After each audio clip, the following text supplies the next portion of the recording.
Sesión fotográfica, todo bonito. Bueno, empezamos con la clase de hoy, una vez más, con el gran libro, ¿verdad? El gran final de Dios en el libro de Apocalipsis, un libro que nos enseña tantas cosas, hay todo tipo de materia.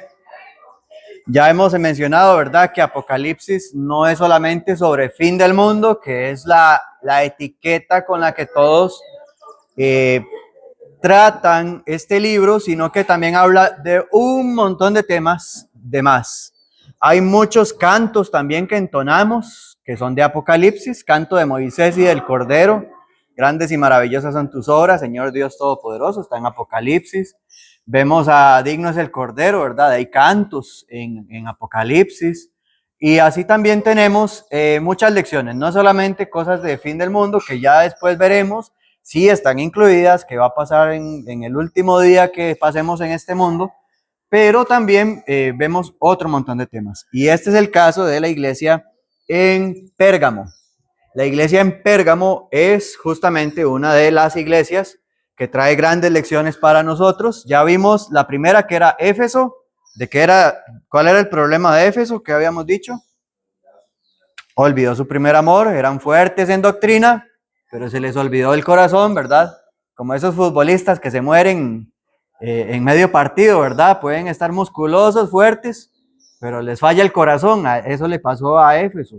Tenían toda la fuerza para jugar, la mejenga, dijo Paul, pero les fallaba el corazón, no tenían el amor para con Dios. En el caso de Esmirna, ¿cuál era la problemática que pasaba a Esmirna? No tenían problemas doctrinales ni problemas de práctica, pero ¿qué estaba padeciendo Esmirna? Persecución, muy bien, era tribulación, era una iglesia pobre, muy bien, una iglesia que sufría mucho y que Dios les dijo, van a morir. O sea, Dios no les dijo, van a salir de esta, sino que van a morir, pero yo les voy a dar la corona de la vida. En otras palabras, iban a padecer. Ahora tenemos a Pérgamo. Pérgamo tiene su nombre o más bien, este libro tiene su nombre gracias a la ciudad. El pergamino se inventó en Pérgamo, por eso se llama así, pergamino. Entonces, era el lugar donde hacían los libros hechos con pieles. Ya Memo conoce el papiro, ¿verdad? Ya conocimos el papiro allá en Rancho Samaná. El pergamino era hecho con pieles de animales. El cuero de la vaca se ponía a secar, se le trabajaba, se pulía y eso servía por un montón de años. No es como las hojas de papel de nosotros. Pues bien, no es la idea pues meternos tanto en la cuestión del papel de pergamino, sino cómo era la ciudad de aquel entonces. Como saben, ¿verdad? Siempre tenemos una introducción de qué se trata la ciudad y después entramos al texto para entender el texto, ¿verdad? Hay que meterse un poquito al contexto. Tenemos una ciudad que tiene el altar de Zeus, pueden verlo en su mano izquierda. Ese es el altar de Zeus que se encuentra en Berlín. Eso porque en el museo, ¿verdad? En el que se encuentra en el Museo de Berlín, era el único lugar donde pudo ser adaptado a esas condiciones. Es enorme, como ven, hay gente sentada en las gradas, es gigante, gigante. Ese es el altar de Zeus que había en Pérgamo. Se trasladó, digamos, o se hizo una copia del altar de Zeus que había en Pérgamo. Luego también está el templo a César, que también había un templo a César, como en muchos otros lugares, y también se adoraba al dios Asclepio, o que también se le llamaba Esculapio. Cualquiera de los dos nombres está bien. Asclepio es el dios de la medicina, y que tiene el dios de la medicina en el báculo, en la vara. ¿Qué hay en ese báculo? Una serpiente. ¿Han visto ustedes que las batas de los médicos tienen una serpiente? Tienen como una cruz con una serpiente. Esa serpiente se llama la serpiente de Esculapio. A veces son dos serpientes que están entrelazadas en la vara. Y se debe a que Asclepio es el dios de la medicina y se adoraba en Pérgamo. Pérgamo era una ciudad famosa porque tenía un hospital. El director del hospital se llamaba Galeno y allí pues se adoraba a ese ídolo. Se adoraba. La gente iba al templo de Asclepio Y luego, cuando querían ser sanados, pasaban una noche en la que tenían que tener sueños, no sé qué hongos se fumaban, ¿verdad? O que se comían, pero tenían sueños, divagaban y los ponían a dormir en medio de muchas serpientes no venenosas. ¿Se imaginan ustedes durmiendo ahí como en el suelo, en una manta y con un montón, como 100, 150 serpientes dando vueltas alrededor de usted porque no eran venenosas? Era el culto de ellos y después de que tenían el sueño, el ídolo les revelaba supuestamente cuál era el remedio y un sacerdote interpretaba el sueño y así pues se daban las circunstancias, ¿verdad? Para esta gente. No así era la iglesia. No se supone que debe ser así en la iglesia. Pero estas son las circunstancias de la ciudad de Pérgamo. ¿Tenemos algo así nosotros? No. Como cada año, ¿verdad? Cuando se va a hacer la caminata, el largo peregrinaje, para dar gracias por el milagrito, porque me salvó de una operación de corazón abierto. Y la gente camina, y ahí pone a prueba el corazón que se le reemplazó, ¿verdad? Caminan y caminan para ir a darle gracias a la Virgencita por el milagro. Eso, algo así. Hagamos contexto actual, ¿verdad? Contextualicemos a nuestra época. ¿Cómo vivimos hoy, verdad? ¿Cómo se le da gracias a un ídolo por los remedios y todo lo que se pasa? O también pasa mucho en la brujería. ¿Quiere usted ser sano de tal cosa? Hágase una limpia de huevo, hágase algo que sea ahí como un remedio, un menjurje casero y ese tipo de brujería se dan. Y hay gente que se las cree. Usted va a la zona norte, zona sur de Costa Rica, donde se da más eso, y usted puede encontrar un montón de gente que hace brujería y le dice, hágase tal remedio con esto y lo otro, y métale un pelo de gato muerto, y eso usted se lo toma con un trago de sangre de mono cara blanca, ¿verdad? Y se cura del asma, se le quita todo. Y entonces la gente hace eso hasta el día de hoy. Eso no son cosas que eran del pasado, son cosas que hasta hoy se viven y se viven en todo lado. Aquí en San José usted se va por Avenida 10 y encuentra negocios de brujería, entonces todo eso se da. Ajá. No sé si en el caso, pero es que precisamente tengo una situación ahí donde tengo que hablar de ese tema. Obviamente uno sabe entre los milagros y la providencia de Dios, uno sabe todo esto, pero ¿cómo refutar a una persona que dice que fue sanada, digamos, que Dios hizo el milagro de sanarla, ¿verdad? ¿Cómo refutar el tema? Porque uno no está dudando que la persona se curó, algunos porque toman su tratamiento, porque fueron operados, entonces uno sabe que la medicina media en esa operación. Pero cómo refutarle a una persona, cómo aclarar que ya, bueno, no el asunto de milagros, sino que ellos afirman que fueron sanados, que Dios los sanó. Bueno, hay que primero apreciar, ¿verdad?, la fe de la gente. Yo al menos trato de apreciar eso, que la gente tiene buena fe, aunque no está correcta esa fe. Después, entiendo que le trato de explicar qué es un milagro y diferenciar milagro de providencia. Un milagro es cuando Dios convierte el agua en sangre en Egipto. Cuando Dios convierte el polvo en piojos, también pasó en Egipto. Cuando el Señor caminó sobre las aguas, esos son milagros. Cuando un cojo de nacimiento, es decir, una persona que no tenía piernas, de repente le salen piernas, ¿verdad? Así como tipo anime, ¿verdad? Eso pasó en los tiempos de Cristo. Una persona que no tenía ojos, Jesús tomó barro, le puso ojos del barro. Eso es un milagro. Cuando profetas, por ejemplo, el caso de Elías, dijo, descienda fuego del cielo si yo soy profeta del Señor, y cayó fuego del cielo sobre los profetas que venían de parte del rey aquel. Entonces, ¿cuál es la diferencia entre milagro y providencia? Milagro y providencia es que el milagro suspende las leyes naturales para dar lugar a algo que es imposible. Por ejemplo, que usted esté tomándose un vaso de agua y de repente empiece a saberle a sangre. Eso es un milagro. El agua no se convierte en sangre así como así. Que sepa sangre, que huela sangre y que apeste como sangre, solamente pasó en Egipto. Entonces, eso es un milagro.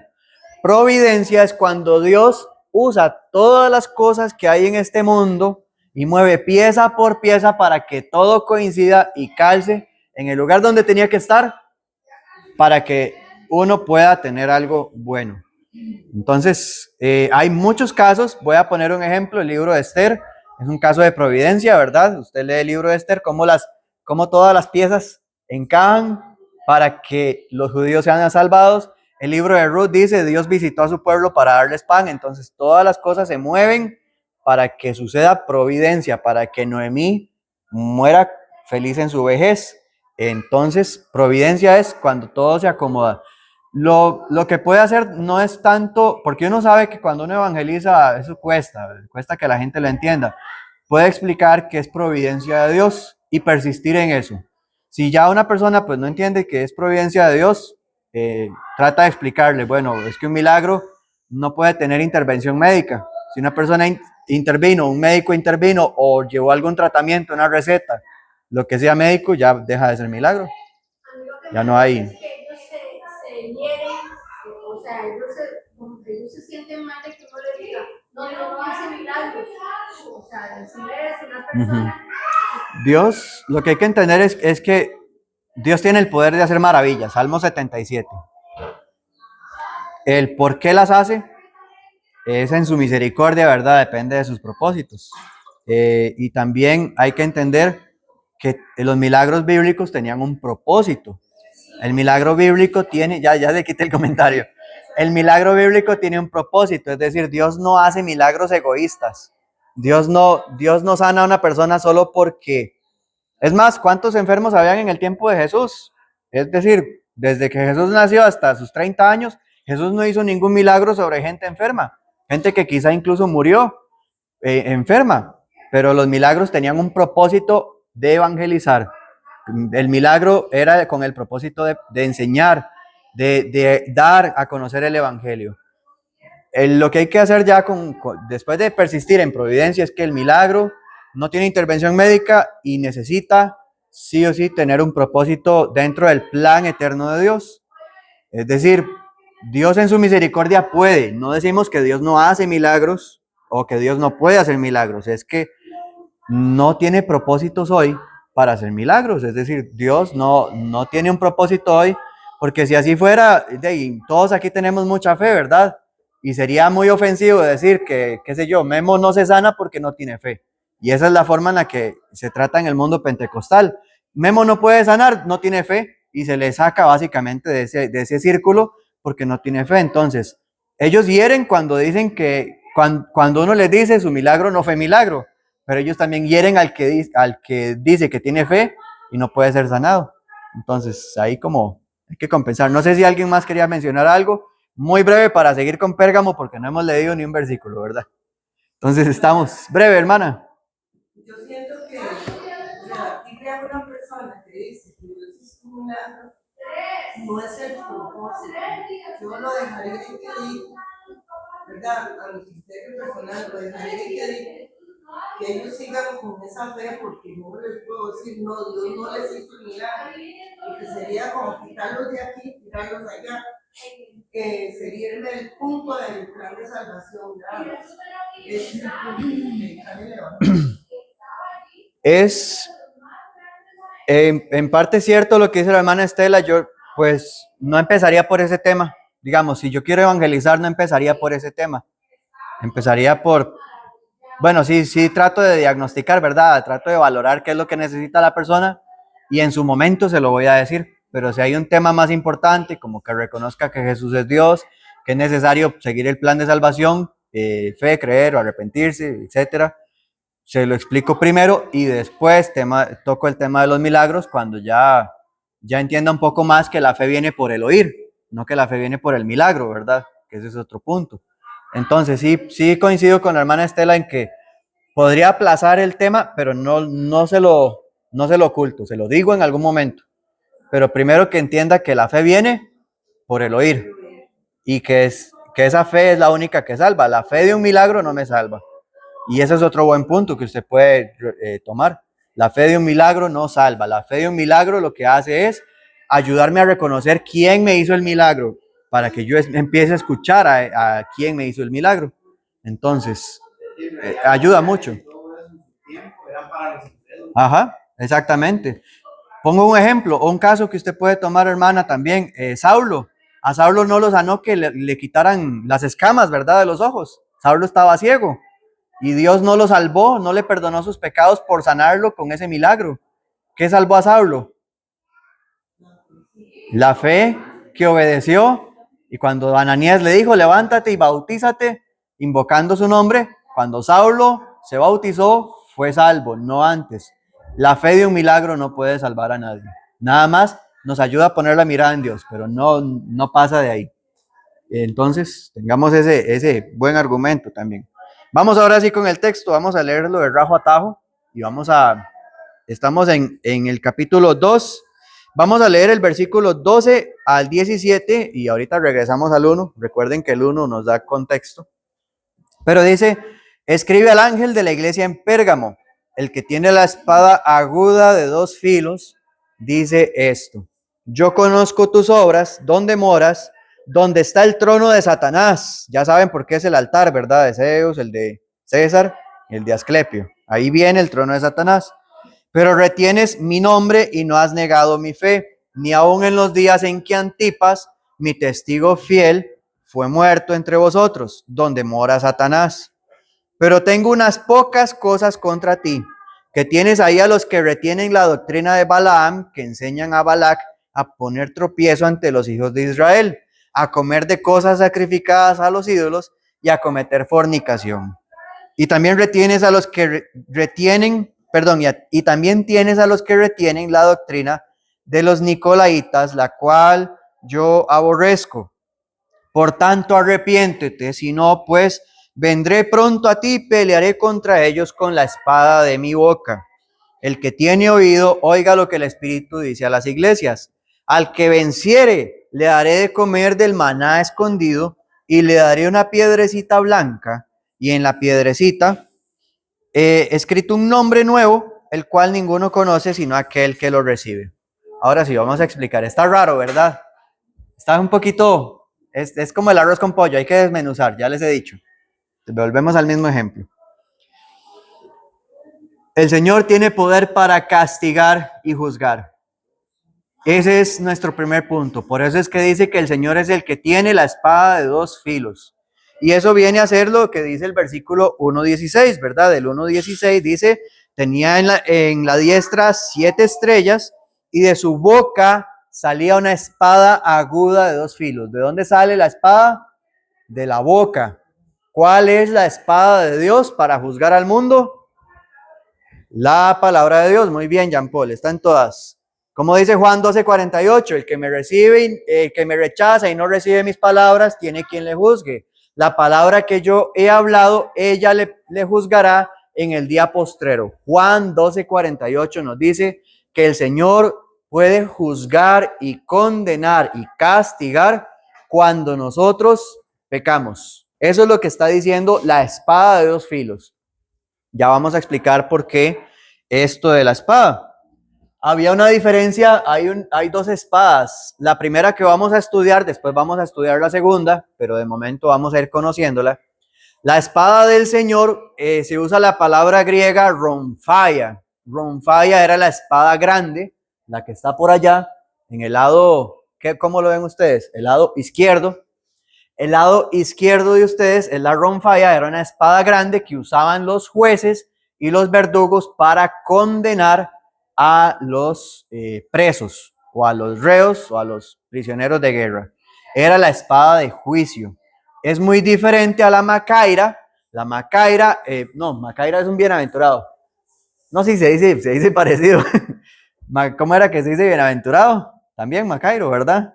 Anda parecido. Macario, sí, gracias.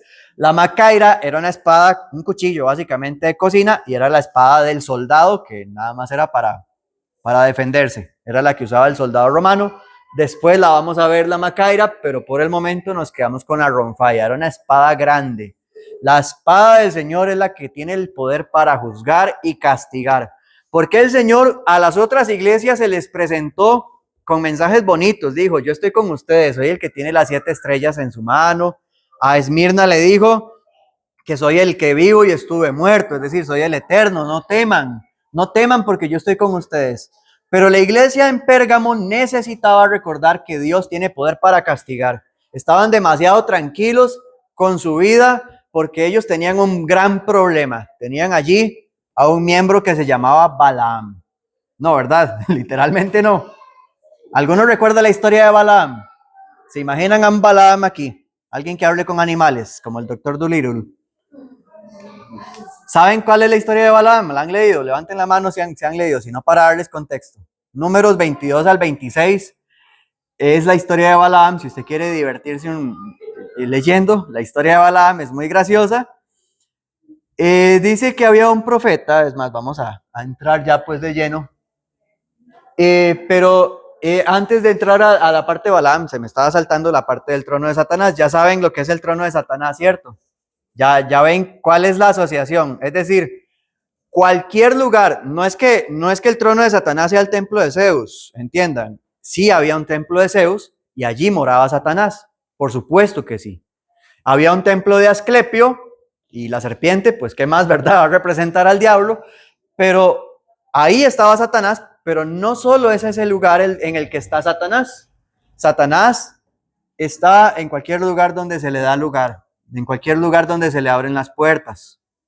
Seamos fieles, como dice la iglesia en Pérgamo, a pesar de todas las cosas malas que tenían.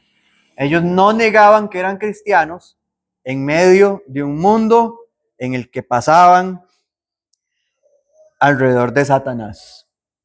Dice acá 1 Corintios 10:20, lo tenemos sobre pizarra para que no lo pierdan. Antes digo que los que a los gentiles sacrifican, a los demonios los sacrifican, no a Dios, y no quiero que vosotros os hagáis partícipes con los demonios. Cuando una persona adora un ídolo, cualquiera que sea, está adorando un demonio. Detrás de todo ídolo hay un demonio. Parece extraño, ¿verdad? Pero detrás de toda imagen hay un demonio. Algo curioso que nos da la Biblia. Perdón, ahí muerte no quiero, omitan eso que dice muerte, fue un dedazo de la plantilla que tengo. El caso del diablo, bueno, aquí tomo imágenes de lo que la gente piensa que es el diablo, ¿verdad? Es mitología de la gente de antes. El diablo no se va a presentar con esta cara. Si el diablo llega a su casa y le toca la puerta y usted ve esa cabra así fea, usted no le va a abrir la puerta, usted le echa agua bendita, lo que sea, hace lo que sea para sacarlo.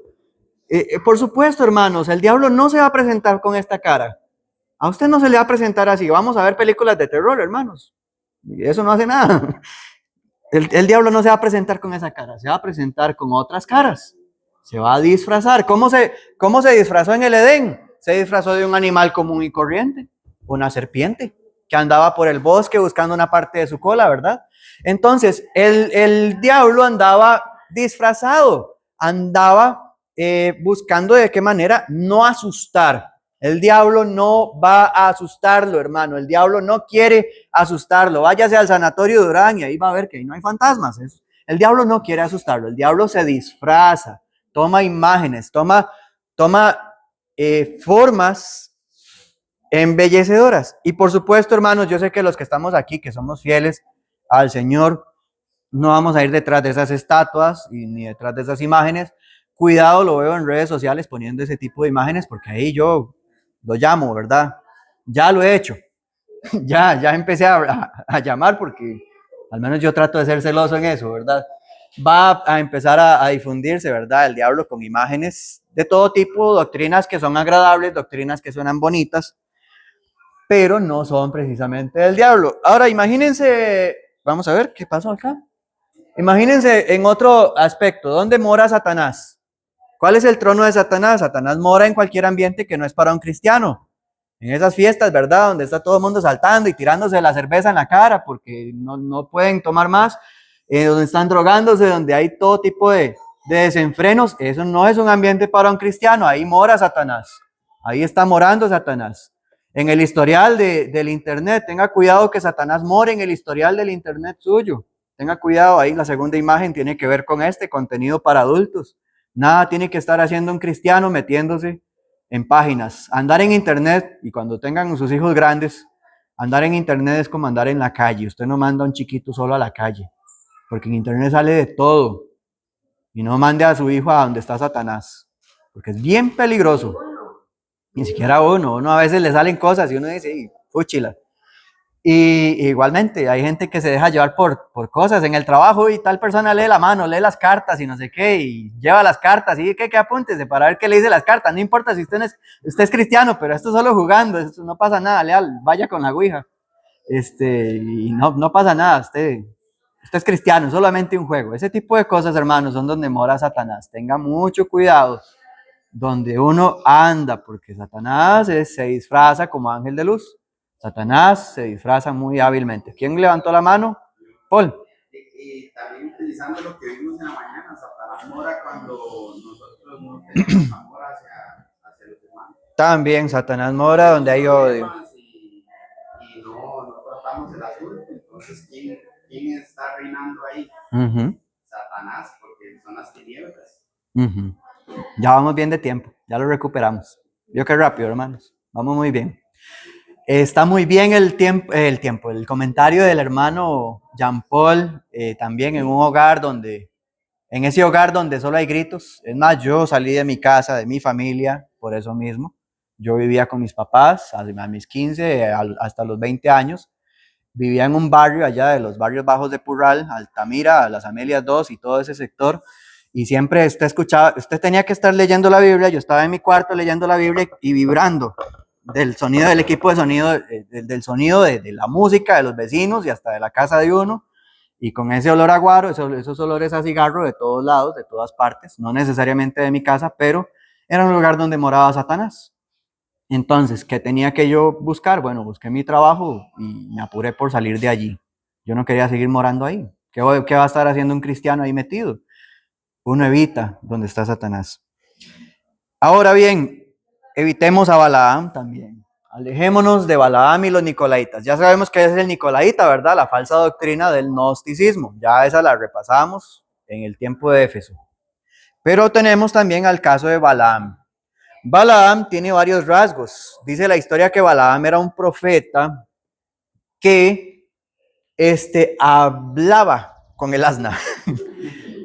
Balaam tiene un rasgo muy particular y es que él quiere agradar a Dios. Balaam dice, yo quiero hacer la voluntad de Dios. Yo quiero hablar solo lo que Dios habla. Pero cuando la gente le propone dinero, entonces se ve tentado y piensa, voy a hablar lo que Dios quiere o maldigo a los israelitas como quieren que yo los maldiga. Números 22 al 26 nos habla sobre la historia de Balaam.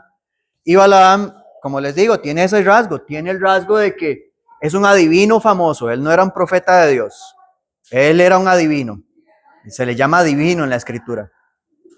Era muy famoso porque él leía cartas o hacía cualquier tipo de cosa, de verdad, de lo que hacen los adivinos. Y entonces, de repente llegan los mensajeros de un rey pagano, le dicen, queremos que maldigas a Israel. Y él dice, bueno, sí, está bien, yo voy, pero primero pasen la noche aquí a ver qué me dice Dios. Dios le dice, no vayas con ellos.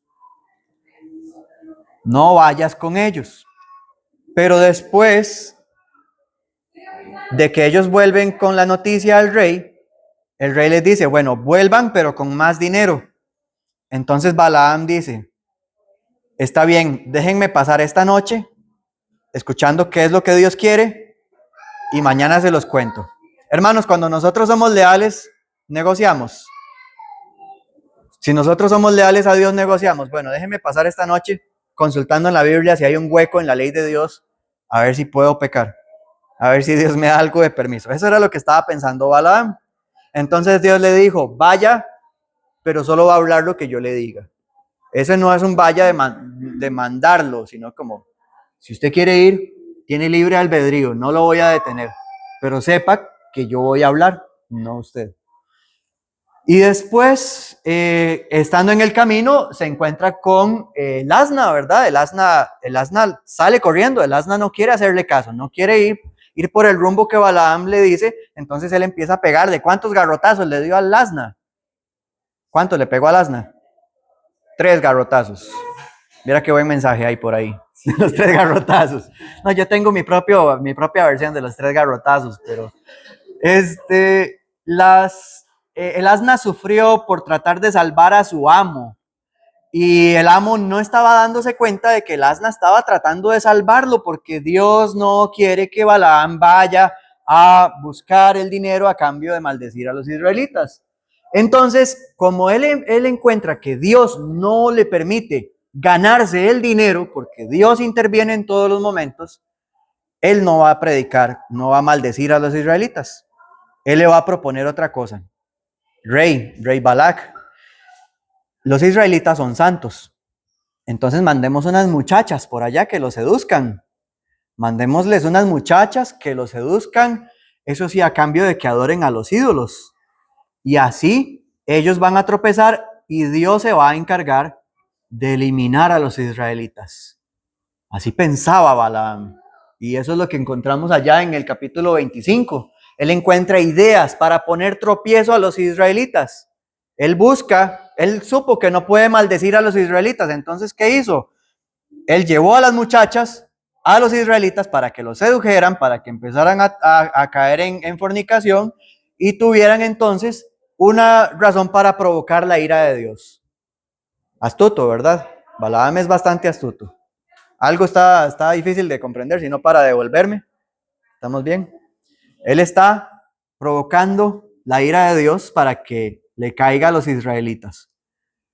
Después vemos en 2 de Pedro 2, 14 al 15, que es un pasaje que sería importante que tengamos siempre. 2 de Pedro 2, 14 y 15 dice que hay un camino de Balaam. ¿Cuál es el camino de Balaam? El camino de Balaam es querer agradar a Dios, pero también querer agradar al mundo. Ese es el camino de Balaam. Querer agradar a Dios y querer agradar al mundo. Yo quiero congregarme, pero también tengo en mi corazón el deseo de andar por allá perdido.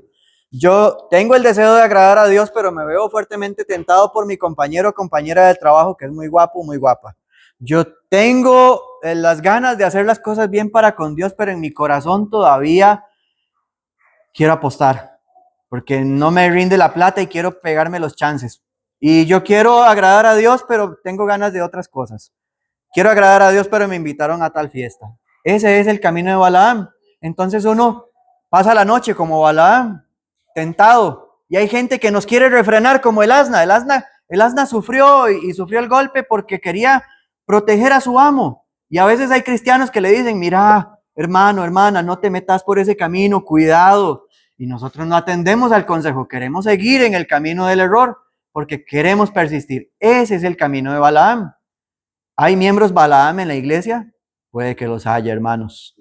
En la iglesia del Señor siempre hay Balaam por ahí, anda un Balaam al que siempre hay que andar jalando. Uno de burro ahí jala al hermano Balaam y el hermano Balaam no quiere y termina uno golpeado también, ¿verdad? Por eso mismo. Andar precedido por un corazón lleno de pecado. Ese es el problema de Balaam. Tenemos entonces, vamos a ver qué pasa acá.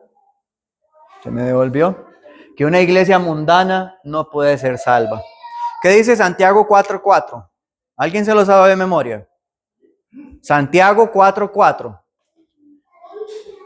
Oh almas adúlteras, cualquiera que quiera ser amigo del mundo se constituye enemigo de Dios. ¿Hay que estar en el mundo para ser enemigo de Dios? No. Hay que querer el mundo. Cualquiera que quiera, o sea, con el deseo de estar en el mundo.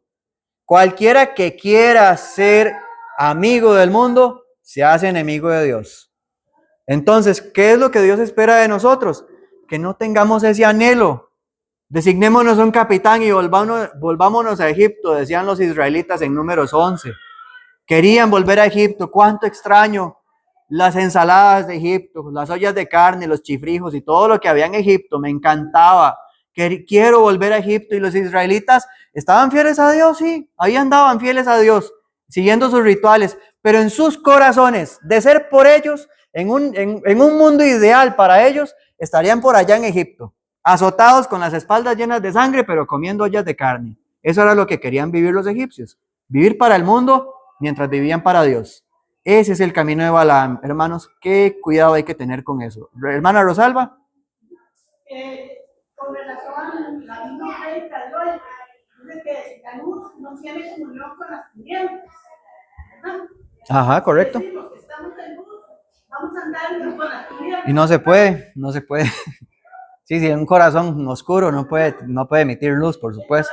Entonces, tiene un versículo que hasta que le pare el pelo, de verdad que se la cae.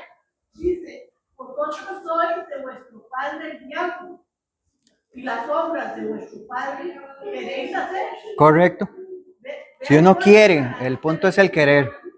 Correcto, si uno todavía quiere, hay que tener mucho cuidado con el querer, porque si mi querer todavía está en el mundo, yo voy a llevar a la iglesia a convertirse en una iglesia mundana. A que en una iglesia haya hermanas, bueno, como la imagen, ¿verdad? Hermanas o incluso hermanos, ¿por qué no? Hay hermanos que también tienen falta de modestia. Y que ustedes los encuentran, no solamente en la iglesia, mal vestidos, todos pelados, se les repintan las partes, ¿verdad? Decía una hermana por allá, la hermana Berta, ¿se acuerda la hermana Berta? Ella decía esa frase. El hermano, hermana que anda escotado ahí, todos apretados, ¿verdad? Buscando enseñar. Y en redes sociales, en todo, se nota que quiere estar en el mundo, pero quiere vivir para Dios, pero quiere y el mundo lo sigue jalando. Allá en redes sociales, ¿qué ven ustedes en esa imagen? Lamentablemente no hay brillo. En la segunda, la que tiene un celular, hay un falso maestro. Ya no sé ni cómo se llama. Si ustedes dicen, ¿sabe? ¿Ah? Creo que sí. Es un falso maestro. Y hay gente que lo aplaude. Y hay gente que lo admira. Y hay gente que lo comparte. Hermanos, ustedes tienen aquí dos de los mejores predicadores que hay en Costa Rica, Jean Paul Gamboa y Andrés Coto. Y ustedes, hermanos, tienen mucho que compartir de ellos. ¿Por qué seguimos compartiendo mensajes que son de falsos maestros? ¿Por qué seguimos insistiendo en meter mensajes que son tan persistentes en la falsa doctrina? Ay, hermanos, es que no tiene nada de malo, se ve bonito, es un mensaje positivo. Yo no le hago mal a nadie, se ve lindísimo. Es un mensaje para motivar. Hermanos, son falsas profecías, son falsos maestros. Y dice segunda de Juan, capítulo 9 en adelante, cualquiera que se extravía y no persevera en la doctrina de Cristo no tiene al Padre ni al Hijo. Y cualquiera que consiente las obras de ese falso maestro también participa de sus malas obras. Eso es lo que pasa. Y si uno le abre la puerta, cuando él le toca la puerta a su casa o a su celular, participa de sus obras, así que no le diga bienvenido. Segunda de Juan 9 al 11. Tenemos demasiado que compartir de sana doctrina, como para andar consumiendo migajas en Facebook y en Instagram y en TikTok, en cualquier cochinada que ande allí en el mundo. Tenemos demasiado como para persistir en querer seguir compartiendo bobadas, falsas profecías, falsos mensajes que alientan a esperanza. ¿Esperanza para quién? Para un mundo que se va a condenar, un mundo que no conoce lo que es la paz verdadera que tienen los hijos de Dios. No entiende el mundo. Como para que nosotros sigamos compartiendo eso como si fuera evangelizar. Eso no es evangelizar. Evangelizar es decirle a una persona lo que dice acá el versículo 16. Por tanto, arrepiéntete, pues si no vendré pronto a ti y te juzgaré con la espada de mi boca. Arrepiéntase. Hermano que está en proceso de restauración, hermano tibio, hermano débil o aquel inconverso, arrepiéntase, porque Dios vendrá a juzgar. Y si persistimos en esa actitud, hermanos, si persistimos en esa actitud, no vamos a ser salvos. Si persistimos en consentir a Balaam, en persistir en querer vivir para el mundo porque se ve muy lindo, se ve bonito, y no vivimos para Dios como corresponde, nos vamos a condenar. Porque dice, no todo el que me dice Señor, Señor, entrará en el reino de mi Padre que está en los cielos, sino el que hace la voluntad de mi Padre que está en los cielos. Ajá. Bueno, vamos a, ya casi le doy la palabra. Ya me pasé, ¿verdad? Arrepiento. Sigue acá diciendo los pasajes y usted tiene mucho para compartir en redes sociales. En este mensaje usted tiene mucho. Porque es tiempo que el juicio de Dios comience. ¿Por dónde? Por la casa de Dios. Y si comienza por nosotros, ¿cuál será el fin? De los que no obedecen el evangelio. Nosotros tenemos que preocuparnos. Porque si nosotros, 1 Timoteo 4:16 dice, persiste en lo que has aprendido, ¿verdad? Ten cuidado de ti mismo y de la doctrina. Persiste en ello, pues te salvarás a ti mismo y a los que te oyeren. Cuando nosotros promovemos, le damos compartir, estamos alentando al falso maestro. Y no solamente eso, estoy condenando a un montón de gente. Estoy llevando a la condenación a otros. ¿Y qué nos dice además? Bueno, ahorita seguimos con la otra parte. Las hermanas, ¿quién levantó la mano? Nela y Heidi. Vamos breves, ¿verdad? Porque ya estamos sobre tiempo. Cualquiera de las dos. Esa es una forma en la que el diablo se nos presenta, que ustedes sé que no sale como ese muchacho que estaba en la imagen, ¿verdad? Sino que él le llega a uno porque uno dice, vea qué bueno esto, ¿verdad? Y no va a matarlo. Pero ese video te manda a una denominación, una secta, que ya cuando usted se dio cuenta le mandan un mensaje invitándolo a un grupo de oración, ¿verdad? Y cosas así. Entonces cuando usted vio, el diablo le endulza y dice, vea qué bonito aquí este culto. Y hay unas hermanas, hay una pastora y no sé qué. Cuando usted se dio cuenta, se fue de la iglesia de Cristo y ya usted está en una secta haciendo todo lo contrario a lo que... Correcto, el cuerpo está aquí, pero uno se congrega allá, ¿verdad? El cuerpo está aquí, pero se congrega allá en la secta. Que aunque se vea bonito y uno piense todo eso, que usted ahora mencionaba, es una forma que el diablo utiliza también para sacarnos de la verdad. Entonces hay que tener mucho cuidado con eso, porque no todo lo que brilla es oro. Correcto. Hermana Nela, brevemente. No, que a raíz del tiempo se dan muchos errores, digamos, cometemos muchos errores, como llamar hermano a una persona sectaria. O sea, un sectario no es nuestro hermano. También pasa, ¿verdad? O sea, eso es un error muy común. O asistir a sectas, a congregaciones. Mi hijo va a esta congregación y mi hijo me invitó a ir a la iglesia de él. O mi novia va a esta congregación y mi novia me invitó a ir a la iglesia de él. O sea, son cosas que Satanás utiliza para alejarnos. Y también, Byron, a mí me duele mucho porque yo en lo personal, y algunos lo conocen aquí, hay personas que han estado firmes en la fe, hombres que han enseñado, Byron, ahí al frente, hombres que sabemos, bueno, imagínense, por poner un ejemplo, a Jean Paul, que ha sido un hombre que ha venido trabajando de fe cristiana. Cuando vemos de un momento a otro, Jean Paul está en una secta. Sí pasa. Así, hermano, Sí, he visto. Ha pasado en la iglesia de Cristo. Sí. Uno no creía. Entonces, veas dónde llega Satanás. Sí, a veces uno se los encuentra en redes sociales, ¿verdad? La parte es feo. Lógica, por eso es que los ojos tienen que estar puestos en el hombre y entender como, recuerdan el discurso de despedida del apóstol Pablo a los ancianos de la iglesia, que les digo, de entre vosotros mismos Correcto. se levantarán lobos rapaces que no perdonarán al rebaño. Ajá. Bueno, ahí me corrigen. Eso, PRI, con memorias. Así se hace, PRI. Pero el punto es que a veces solo vemos solo afuera. Y esto está entre la iglesia, no en la iglesia. Una cosa es estar en la iglesia y otra cosa es estar entre.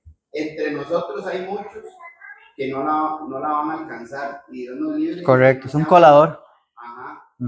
Que no seamos nosotros, y para eso hay que escudriñar las escrituras, hay que poner los ojos en Cristo, y hay que seguir creciendo en toda buena obra. Sí, que poner la mirada en Cristo, como dice Hebreos, ¿verdad? Un canto por ahí también muy bonito. Hay premios, que usted no sea Balaam, porque va a tener 3 premios. Esta es la última parte de la clase, ya para terminar, ustedes pueden ver, hay un maná escondido. Acuérdense que en Hebreos 9:4 dice que el maná estaba escondido. ¿Dónde? ¿Dónde está escondido el maná? En el arca del pacto. Es decir, que usted va a estar con Dios. Usted va a ser nutrido por Dios. Cuando uno deja de vivir para el mundo, uno empieza a estar nutrido por Dios. Uno va a dejar de comer picaritas para comer comida saludable. El maná escondido, coma maná, no coma cosas de Egipto. La piedra blanca se refiere mucho a la democracia griega, que la gente votaba una piedrita blanca para un sí, una piedrita negra para un no. Así se votaba, eran las papeletas de aquel entonces, una piedra. Y la piedra blanca quería dar a entender que nosotros somos aceptables, aprobados por Dios. ¿Quiere usted ser aprobado por Dios? Evite ser Balaam, evite la doctrina nicolaíta, evite ser el que quiere el mundo pero también quiere agradar a Dios. Segunda Timoteo 2:15 dice, procura con diligencia presentarte aprobado a Dios como obrero que no tiene de qué avergonzarse, que usa bien la palabra de verdad. Somos aprobados, de ahí viene la piedrita, de un sí. Cuando Dios le dice sí a Priscila porque se supo la memoria que Paul no se sabía. Ahí le dio Dios la piedrecita blanca cuando le atinó a la memoria. Eso es buenísimo, hermano, ser aprobado. Preséntese aprobado, que Dios le ponga el check a su historial. Y el nombre nuevo, ese nombre nuevo ustedes lo encuentran en Isaías 62, es una promesa muy bonita. Es una promesa de que usted ya no es desamparado, usted ya no está bajo el régimen del mundo, usted ya no es condenado, usted es salvo. Ese es su nombre nuevo, un nuevo siempre nuevo. Usted es cristiano, los cristianos fueron llamados, ese es su nombre nuevo. Ser cristiano, hermanos, es un nombre nuevo. Y voy a darles este tip, también otra palabra importante, no está aquí en la clase, van a verla después. Pero nuevo en la Biblia, en el Nuevo Testamento, no es nuevo como que yo estoy estrenando mis zapatos. Que usted los estrena y se le empiezan a gastar. El nuevo en el texto bíblico es nuevo siempre nuevo. Es como tener una lechuga que no se pone mala. Nuevo siempre nuevo. Nuevo siempre nuevo. Eso significa nuevo. Que a uno no se le gasta. Somos salvos y eso no se gasta. Somos redimidos por el Señor y eso no se gasta. Eso no se quema, no se deshace, no se deteriora. Usted siempre está nuevo. ¿Y cuántas cosas nuevas hay en la Biblia? El nuevo pacto, la nueva criatura. Somos revestidos con nuevas vestiduras. Tenemos un montón de cosas nuevas, siempre nuevas. Siempre vamos a estar de estreno con el Señor. Así que, hermanos, quiero invitarlos. Como dice Jean Paul y lo dice Colosenses. Poned la mirada en las cosas de arriba y no en las de la tierra. Pues habéis muerto y vuestra vida está escondida con Cristo en Dios. Como el maná estaba escondido, su vida está escondida con Dios. Ponga la mirada arriba, no en los falsos maestros. Ponga la mirada en el cielo, no en las tentaciones. Ponga la mirada arriba, no en sus redes sociales. Ponga la mirada donde tiene que estar. No deje que sus ojos se desvíen. Porque todo aquel que quiera salvar su vida la perderá, y todo el que quiera su vida por causa, todo el que pierda su vida por causa de mí y del evangelio la salvará.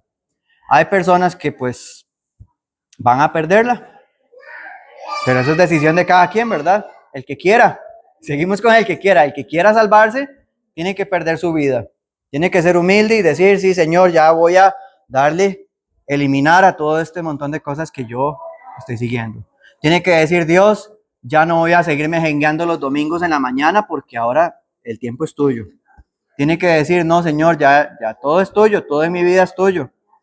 Todo de mi vida le pertenece a Dios. Cualquiera que pierda su vida, la halla en Dios.